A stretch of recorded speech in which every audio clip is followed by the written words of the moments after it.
This book should not be allowed to be sold in stores internationally. This book is corrupting your child's mind. Now, you're probably thinking that I'm going to start talking about the fact that it has gay in it. But really, I'm here to talk about the fact that it's missing the color indigo. Indigo is such an important color in the color spectrum, but they left it out. But why were you thinking that I was going to start talking about the fact that it has the word gay in it? Why is it that we affiliate the word gay with disgusting and corrupting your child's mind? And how did that become the new definition? That's so worthless. That's so disgusting. That's so unpleasant. That's so unsatisfactory. All of these words, but teens are still deciding to use the word gay. If teens are properly educated on a word, they'll be more mindful in the way they use it and will not hurt as many of their peers.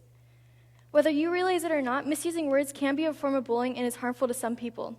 According to Stonewall.org, more than 25% of gay or bisexual teens have or have tried to take their own lives, and 56% of them harm themselves in some way.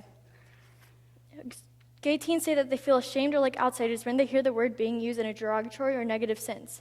Feelings of shame about the bullying or their own sexual orientation can prevent many bullied gay teens from seeking help, and almost 3 in 5 bullied gay teens don't tell anyone because they don't feel as if they have anyone they can discuss it with. If a kid growing up gay constantly hears the word being used to describe something that's disliked or stupid, of course they're going to feel as if that reflects on themselves. Misusing words can give the wrong perception of what the word actually means. Now, we live in America. According to our First Amendment, we have freedom of speech, and this is not about taking that away. Instead, this is about stopping a new generation of people from growing up in a climate of persecution and ostracism.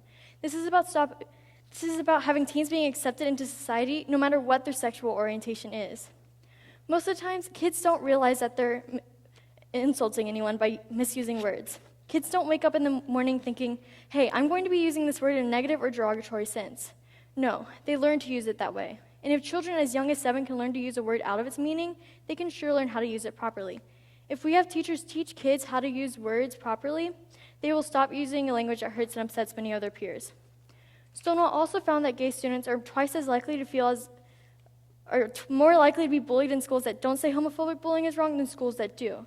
Just by giving a 30 to 50-minute lecture on how to use the word gay properly, you can drop bullying by 19%. In my case, it's a less than 5-minute speech. My suggestion would be put it in the school handbook and take 2 minutes discussing on using gay in a negative way will be treated as any other form of bullying would be, because that's exactly what it is, bullying. Most schools think that it's common sense to not be using homophobic language in schools. Then why is it not common sense for teens to be bullying about religion, race, or even stalking someone? If it was common sense, I would not be standing here talking about this subject right now. In schools, we have teachers teach teens how to tolerate religion by talking about the Holocaust.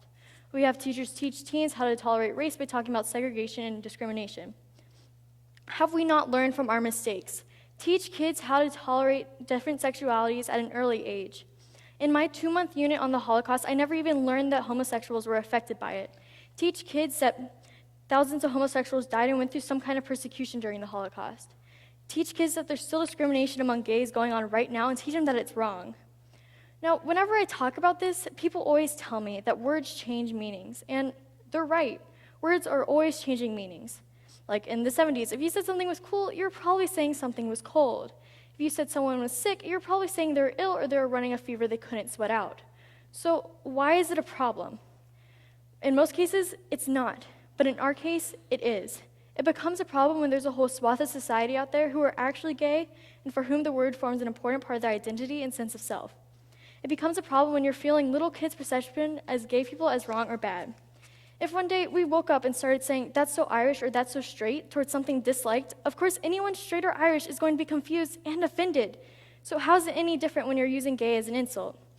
All it takes is a lecture, a school assembly, or even just sitting down and talking to your kids is all it will take for teens to be more mindful in the way they use words. Gay students in schools who say that homophobic bullying is wrong are twice as likely to feel as if they're in an accepting, tolerant place where they feel welcome, and are twice as likely to feel as if they're a part of their school community. So if we all come together, we can stop using gay as an insult, buy dictionaries, and find a better word. Thank you.